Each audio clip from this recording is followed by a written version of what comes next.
Hi hello എല്ലാവർക്കും Italian രുചികളിലേക്ക് സ്വാഗതം. ഇന്നത്തെ എൻ്റെ വീഡിയോ ഒരു വാട്ട ഈറ്റിൻ്റെ ഡേ ആണ്. ഇപ്പം ഞാനുള്ളത് ഇറ്റലിയിലാണ്. അപ്പോൾ ഇവിടുത്തെ കുറച്ച് റെസിപ്പികൾ കൂടി ഈ വീഡിയോയിൽ ഞാൻ ഷെയർ ചെയ്തിട്ടുണ്ട്. ഇന്ന് രാവിലെ ഞാൻ തുടങ്ങിയത് ഒരു പെരിഞ്ജീരകത്തിൻ്റെ ചായയിലാണ്. ഇത് നമ്മുടെ വണ്ണം കുറയ്ക്കാനും അതുപോലെ വയറൊക്കെ ഒന്ന് ഒതുങ്ങി കിട്ടാനൊക്കെ ആയിട്ട് ഒരുപാട് ഹെൽപ്പ് ചെയ്യുന്നൊരു ടീ ആട്ടോ.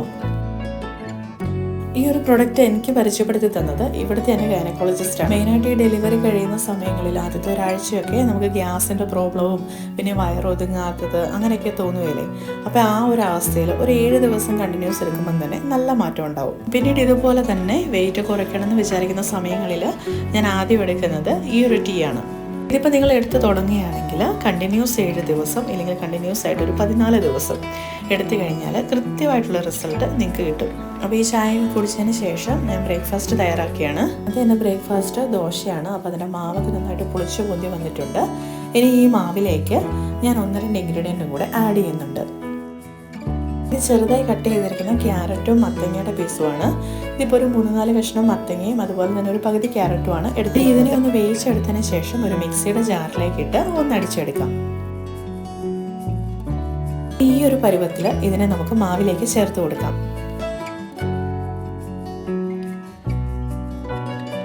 ഇനി ഇത് നന്നായിട്ട് മാവിലേക്ക് ഇളക്കി യോജിപ്പിച്ചെടുക്കാം. ഇനി ഈ ഒരു മാവ് ഞാൻ തയ്യാറാക്കിയിരുന്നത് 1 ഗ്ലാസ് പച്ചരിക്ക് 3/4 ഗ്ലാസ് ഉഴുന്ന്, 1 ടീസ്പൂൺ ഉലുവ, ശേഷം ഇതിലേക്ക് 1 പിടി ചോറും കൂടെ ചേർത്താണ് അരച്ചെടുത്തത്.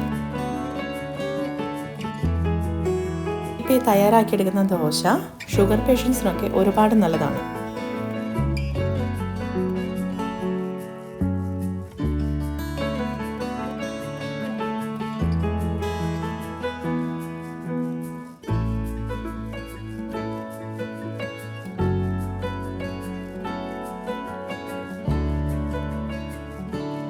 ഇതിന് കൂടെ ഞാൻ തയ്യാറാക്കിയിട്ടുണ്ടായിരുന്നത് ബീഫ് കറിയാണ്.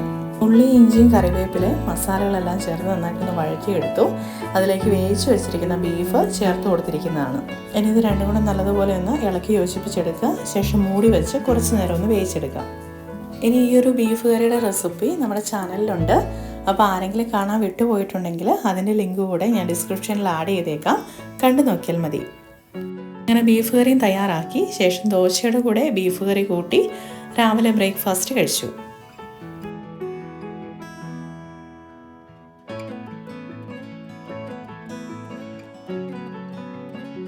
ബ്രേക്ക്ഫാസ്റ്റ് എല്ലാം കഴിഞ്ഞ് നടക്കാനായിട്ട് ഒന്നിറങ്ങിയതാണ്.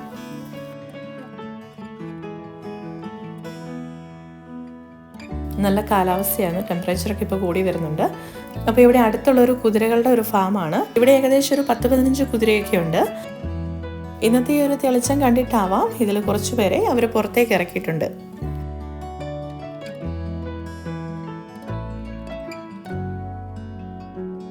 തിരിച്ചു വന്നതിന് ശേഷം ഞാൻ ലഞ്ച് തയ്യാറാക്കുകയാണ്. അതിനായിട്ട് ആദ്യം തയ്യാറാക്കിയത് ഒരു തോരനാട്ടോ.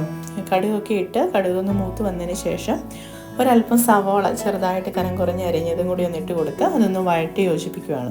ശേഷം ഇതിലേക്ക് ചെറുതായിട്ട് അരിഞ്ഞെടുത്തിരിക്കുന്ന ക്യാരറ്റും ബീൻസ് പയറുമാണ് ചേർത്ത് കൊടുക്കുന്നത്. ഇനി ഇതിലേക്ക് വേണ്ട ഉപ്പ് പൊടിയും ആവശ്യത്തിന് കറിവേപ്പിലയും കൂടെ ചേർത്ത് കൊടുത്ത് ഞാനൊന്ന് മൂടി വെച്ച് വേവിച്ചെടുക്കുകയാണ്. ഇപ്പോൾ ഇത് നന്നായിട്ട് വെന്ത് വന്നതിന് ശേഷം തേങ്ങാപ്പൊടിയാട്ടോ ചേർത്ത് കൊടുക്കുന്നത്. തേങ്ങാപ്പൊടിയും കൂടെ ചേർത്ത ശേഷം ഒരു 3 മിനിറ്റ് ഒന്ന് ഇളക്കി യോജിപ്പിച്ച് കഴിഞ്ഞാൽ തോരൻ റെഡി.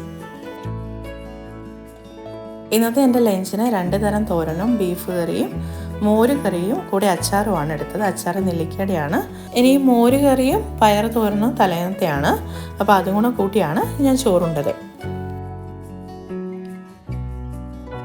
വൈകുന്നേരം ആയപ്പോഴത്തേക്കും ചെറിയൊരു മഴയൊക്കെ ഉണ്ടായിരുന്നു. ടെമ്പറേച്ചറൊക്കെ പതിയെ ഡൗൺ ആയി തുടങ്ങി. ഈ ഒരു സമയം ചായയുടെ കൂടെ ഞാൻ തയ്യാറാക്കിയത് പരിപ്പ് വടയാണ്. അതിനായി 2 കപ്പ് പരിപ്പ് കുതിർത്തെടുത്തത്, പൊടിച്ചരിഞ്ഞിരിക്കുന്ന സവാള, പച്ചമുളക്, കറിവേപ്പില, ഒരല്പം വെളുത്തുള്ളി, ശേഷം ഇതിലേക്ക് 1/4 ടീസ്പൂൺ മഞ്ഞൾപ്പൊടി, കായവും കൂടിയാണ് എടുത്തിരിക്കുന്നത്. ഇനി എടുത്ത പരിപ്പിൽ പകുതി അരച്ചെടുക്കാം. ഇനി ഈ പരിപ്പിനെ മിക്സിയിൽ നിന്ന് അടിച്ചെടുക്കുന്ന സമയത്ത് ഒരുപാട് അരഞ്ഞു പോകരുത്. ചെറിയ തരി കാണുന്ന പരുവത്തിലാണ് ആക്കിയെടുക്കേണ്ടത്. ശേഷം ഇതിനെ ഒന്ന് ഷേപ്പ് ചെയ്ത് ചൂടായിരിക്കുന്ന എണ്ണയിലേക്കിട്ട് ഒന്ന് വറുത്തെടുക്കാം.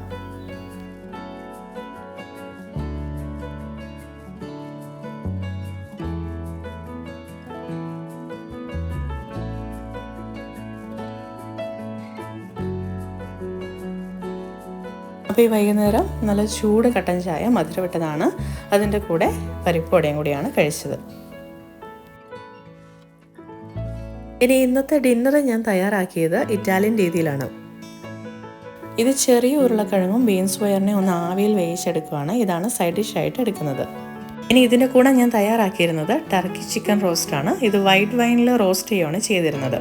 ഇതിൻ്റെയൊക്കെ ഡീറ്റെയിൽഡ് ആയിട്ടുള്ള റെസിപ്പികൾ നമ്മുടെ ചാനലിലുണ്ട്. അതിൻ്റെ ലിങ്കുകൾ കൂടി ഞാൻ ഈ ഡിസ്ക്രിപ്ഷനിൽ ആഡ് ചെയ്തേക്കാം. ഇന്നത്തെ എൻ്റെ ഈ ഇറ്റാലിയൻ ഡിന്നർ ഞാൻ സ്റ്റാർട്ട് ചെയ്യുന്നത് ഈ ഒരു റൈസ് കഴിച്ചിട്ടാണ്. ഈ ഒരു റൈസിലേക്ക് ഞാനിപ്പോൾ ഒലീവ് ഓയിലാണ് മിക്സ് ചെയ്യുന്നത്. പിന്നെ ഇതിലേക്ക് ചേർക്കുന്നത് ഗ്രേറ്റഡ് ചീസ് പർമിജാനോ ആണ്. ഇനി ഇതിലേക്ക് ചേർത്ത് കൊടുക്കേണ്ടത് നാരങ്ങയുടെ നീരാണ്. ഇത് നമുക്ക് ആവശ്യത്തിന് നമ്മുടെ ടേസ്റ്റ് അനുസരിച്ച് ചേർത്ത് കൊടുക്കാം.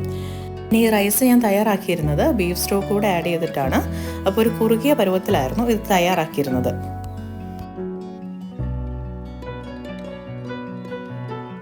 ഞാനിന്ന് തയ്യാറാക്കിയതിൽ ഒരുവിധപ്പെട്ട എല്ലാ റെസിപ്പികളും നമ്മുടെ ചാനലിലുള്ളതാണ്. അപ്പോൾ അതിൻ്റെയൊക്കെ ലിങ്കുകൾ ഞാൻ ഈ വീഡിയോയുടെ കൂടെ ആഡ് ചെയ്തേക്കാം, ഡിസ്ക്രിപ്ഷനിലുണ്ടാവും. അപ്പോൾ എല്ലാവരും ഒന്ന് കണ്ടു നോക്കുക. വീഡിയോസൊക്കെ ഇഷ്ടപ്പെട്ട് കഴിഞ്ഞാൽ ലൈക്ക് ചെയ്യുക, കമൻറ്റ് ചെയ്യുക. കൂടെ നിങ്ങൾ ആദ്യമായിട്ടാണ് ചാനൽ കാണുന്നതെങ്കിൽ ചാനൽ ഒന്ന് സബ്സ്ക്രൈബ് കൂടെ ചെയ്യുക. അപ്പോൾ എല്ലാവരോടും ബൈ.